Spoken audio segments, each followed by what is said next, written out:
Next trailer! Oh. Man O' Steel. Did I see this one? Maybe. Let's see.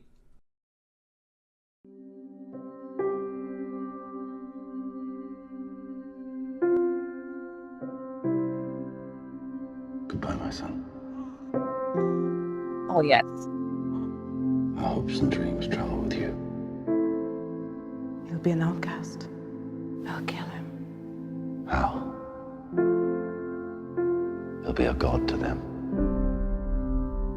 Go to them.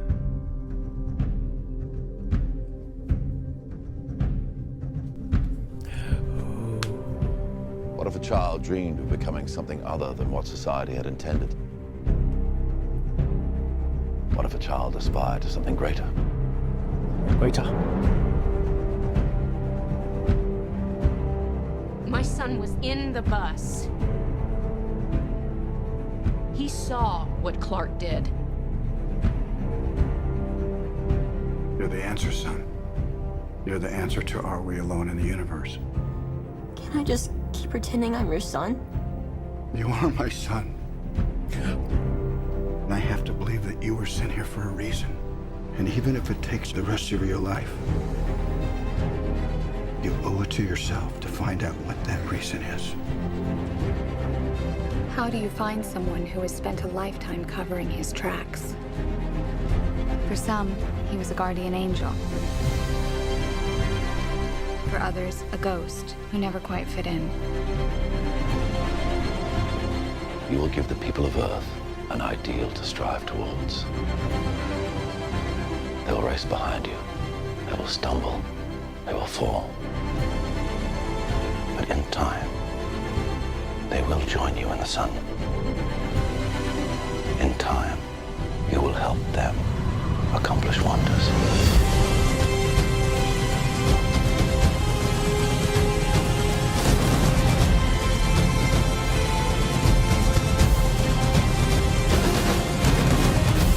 You believe your son is safe? I will find him! My father believed if the world found out who I really was, they'd reject me. He was convinced that the world wasn't ready. What do you think? What's the S stand for? It's not an S. On my world, it means hope. Well, here it's an S. How about Excuse me.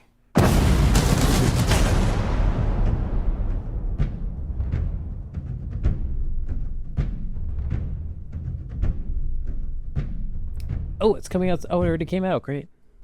Man O' Steel.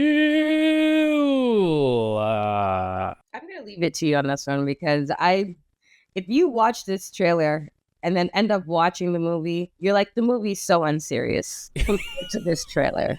No, the movie is actually, if I remember, too serious, and that was the problem with DC is they always go too serious with their movies. Not compared to this trailer.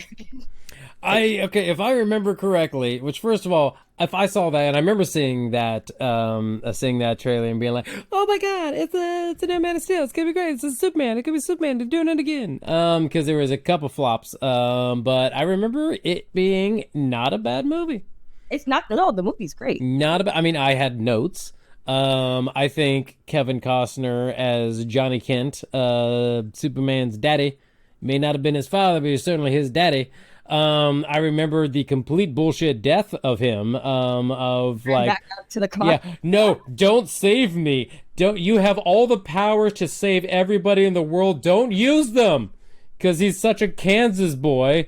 He was like, nah, don't like things that are different. Let me die. Oh, you can literally briskly walk over here and save me. Don't bother. Because it would have exposed him to the world's not ready for anything different.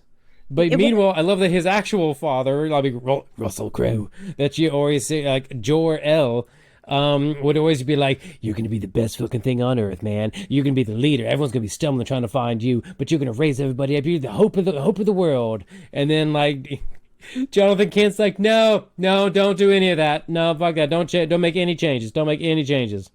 such a small town mentality, and then he dies, and then Superman does the opposite anyway. So it's like, what was the point of his death? You made it such a pointless death in the movie. He had to die. That was part of the story. He had to die. Yes, he dies. We all like, and that is part of the DC legacy that he does die. But like, don't make it such a weak ass, stupid, pointless death.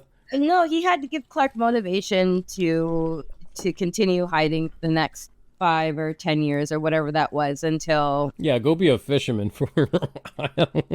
And still was saving people, but he did it in the shadows. But let's also not forget that shirtless scene with Henry Cavill. Ooh, when he's coming back on shore, and that's just all muscular. Okay, just regardless of all of that, all of your notes. And Michael Shannon is General Zod. Oh my God, Michael Shannon is amazing. I love him so much. He had a lot of notes, y'all. He had a lot of notes. But yes, Michael Shannon. Is that the villain? Yeah, he played General Zod. Michael Shannon. You know how I know he was good? How? I was upset every time he touched the screen. I was very angry with what he said, what he did. That's how good he is. Yes. If an actor can make you hate him because he's the antagonist, that's a good actor. Oh my God. Where I'm like, I hate you, but I love you. I hate that I love you. No, I was so angry. And there's an actor on this season's, not Game of Thrones, but the prequel to Game of Thrones. What's it called? Dragons of Thrones. The House of the Dragon. House of the Dragon. That's right. That's how much I care about the title. There's an actor on that show, that Christian, I think he is, the character, who is so bad that on his socials, people are sending him hate. Every chance they get, they're just sending him hate because he is that good at being bad on the show.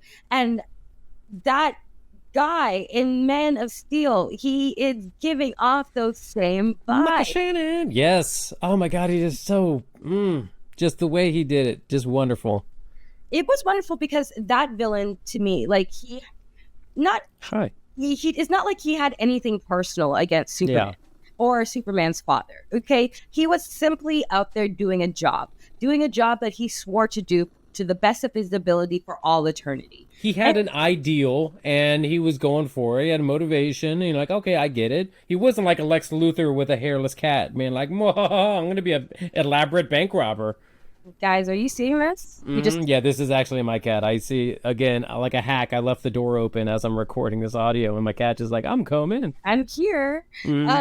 But that type of storyline where it's like, I'm basically a law enforcement trying to enforce the law, no matter how outdated or obsolete that it seems. And I'm going to that is my sole focus.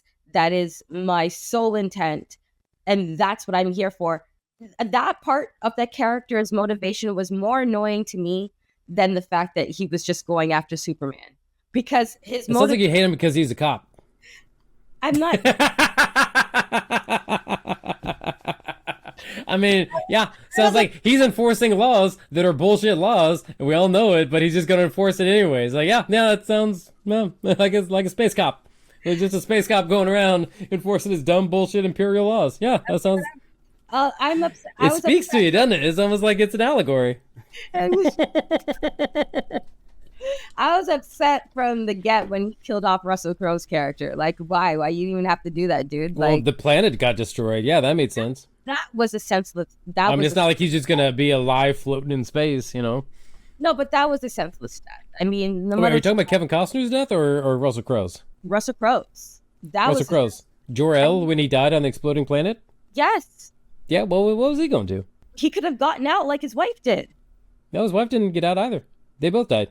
Like, literally everybody on the planet died. No, I know the planet had exploded, but yeah, Clark was the only one that got saved. He was the baby in a rocket. I feel like there was, I can't remember, rocket baby. But I feel like there was a point in the beginning of that they could have saved themselves, and they chose not to save themselves, and they sent Clark down to Earth or whatever. But there's a way that they could have survived. Maybe. I mean, I think that's one of the DC like threads of the storyline that could have like changed a little bit, touched on. Right. Like they could have done it, but they didn't. They should have saved the baby. Russell Crowe's character was killed. Yeah. Clark Kent's mother was just like, well, I might as well go down too. Like, what am I here for? What am I going to do? You know? Oh, planet's about to blow up. What are we going to do? So, but no, I mean, the film it's not giving off that same type of seriousness and dire dramatic quality that the trailer is. And I don't know if it was left up to that trailer for me, I wouldn't have watched it. I ended up watching Man of Steel way after the fact that it came out, because it was a Saturday afternoon, much like this one. And I'm like, okay, what's there on Netflix to see? Let's go give it a shot. And I did. And I'm really happy that I did, because I think it's great. It was great storytelling by Zack Snyder. It was great producing by Christopher Nolan. Henry Cavill looked good. Sounded good. Amy Adams was giving me that condescending, uptightish, I'm a journalist vibe. But then you can actually see how Lois Lane. Right. You see how their love story started. I like this telling of their love story, because off the top, no, they did not like each other. No, it was not love at first sight. And which is pretty accurate to the actual comics and cartoons or whatever. It's like, yeah, no, she's a strong, independent woman. She don't need no fucking Kansas City boy. Right. But the way that they fell in love, it felt organic. And at the end of it, where he's like, he's saving her, she's like, oh my God, this is some real shit. Like, you... And if you remember the Man of Steel movie, it wasn't Clark Kent didn't really exist. He wasn't like, I'm just going to be this nerdy little journalist working at this paper or whatever. Like, no, it wasn't. I mean, it was that aspect of his character wasn't even like put on, which is great, because it's like nobody gives a fuck about this, like Kansas City boy journalist coming in like, oh, I'm in the big city now. Like, no, they didn't even bother with that storyline. They were like, hey, here's a guy that's fighting who he is and where he's from and trying to figure out what he is now, And the even best part about that is that the fight scenes were really, really great, because they had this thing where Superman was learning his power, learning how to fly, like learning the basics things about who he was, even though he already knew that he was incredibly strong. And you just don't know how strong. You don't know how well. You don't know the limits of your power yet. Right. And then they also had the contrast to Mr. Villain Guy from outer space that wanted to kill him, where you had the American military who was very cautious about allowing Superman into their realm or into their space. They're like, who is this alien? Can we trust him? Do I need to shoot him out of the sky? Will he survive me shooting him out of the sky and be pissed? They literally, he had to save them multiple times for them to be like, oh, he's really not going to attempt to kill us. And that was really cool to see that, okay, on one end we have Space Cop and Superman. No. And we are some weak ass sideline characters, we're the B string over here. Like, oh, there's progression. This is how that relationship is actually supposed to be. Yeah. It was good. And those fight scenes were great. Like, they tore up a whole town. Obviously, it was CGI. Well, obviously, it was CGI and VFX, but they tore up that whole town. And I think it was a Swiss Chalet, McDonald's, or a Harvey's or something that went off, like one of those fast food joints that just got ripped off its hinges. And I'm like, yeah, okay. Like, okay. I can buy that. I believe that. That gave me joy. I mean, the movie gave me peace, but if you left up to that trailer, I wouldn't have watched that movie. Fair enough.